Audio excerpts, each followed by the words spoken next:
Sometimes you need to stand your ground in Valorant. If you're stuck in a position with no way out, it is often better to stand and fight to deal as much damage as possible instead of attempting a low percentage escape or reposition. But how do you recognize this moment? More often than not, it is better to not take unnecessary fights in Valorant. You want to force your opponents into disadvantageous positions and only engage in fights when you have the upper hand. Whether that is due to positional advantage or utility usage like slows, smokes and flashes.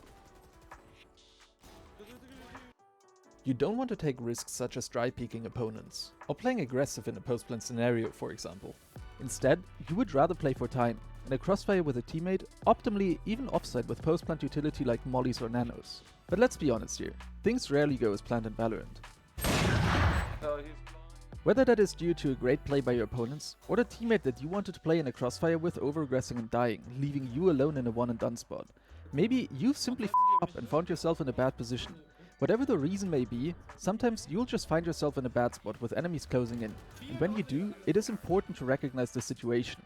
If there's no way for you to escape, it is time to stand your ground and fight.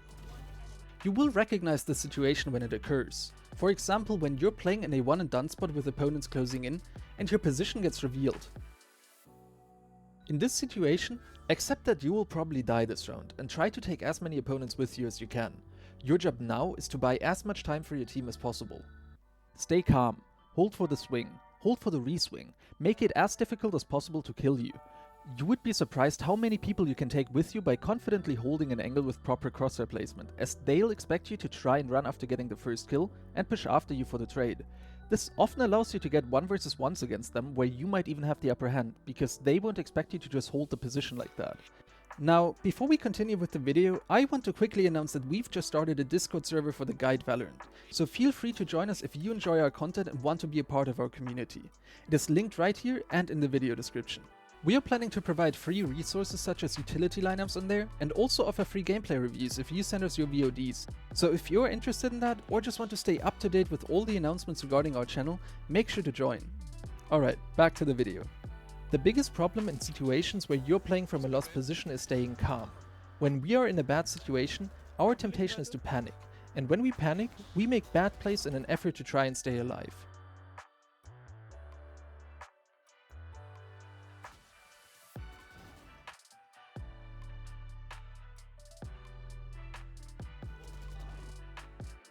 We crouch spray, we run and shoot, we whip out useless abilities, our crosshair placement and aim gets shaky.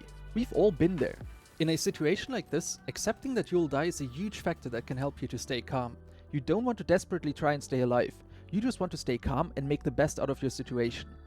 Play like a rock, an immovable object, make a conscious effort to move less and hit your shots. If you get a kill, resist the urge to swing mindlessly. You'll likely be swinging out into multiple enemies and you will lose that fight. Instead, let the enemy swing you.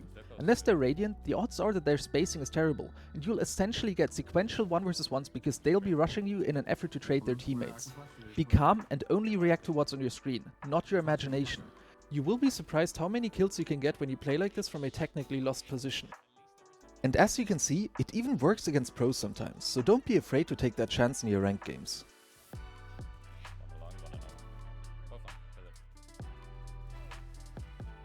Let's go back to the scenario in Pearl and take a deeper look into my decision making and how we managed to win this round from a seemingly impossible situation, by applying the concepts that we had talked about earlier. The situation is looking pretty grim. We're in a 2 versus 4 post-plant scenario. The defenders are already retaking the site and I just got spotted right on the bomb with no safe way out. But we got the plan for B long. My Astra has a very safe position on B ramp and she's got a star on the bomb, so she can delay the defuse with her suck. Escaping is not an option, as I'd never make it to pillar before getting peeked.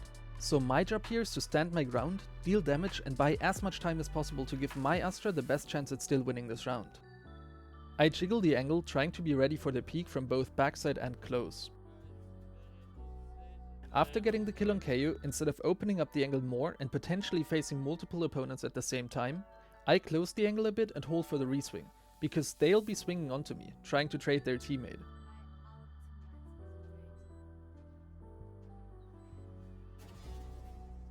After getting the kill on Fade, their jet smoke allowed me to reposition to a new, safer angle at screens. Now I can just play off my Astra, allowing us to win the round in the end. Nice, last low HP, very low. Good crosshair placement and calm nerves were definitely the main factors in this clutch. Instead of panicking and swinging into the opponents, I waited for them to push me and let them make the mistakes. The same can happen in your games if you apply the principles from this video. Actually, more often than you think. Now, as you may have noticed, good crosshair placement and in-the-moment repositioning were essential skills in many of these clutches. So if you're interested in learning more about these topics, I definitely recommend to check out our repositioning guide and our crosshair placement series that give a lot of valuable information and insights about these topics and how you can use these skills to surprise and outplay your opponents in game. They're linked right here. That's it from me. See you in the next video.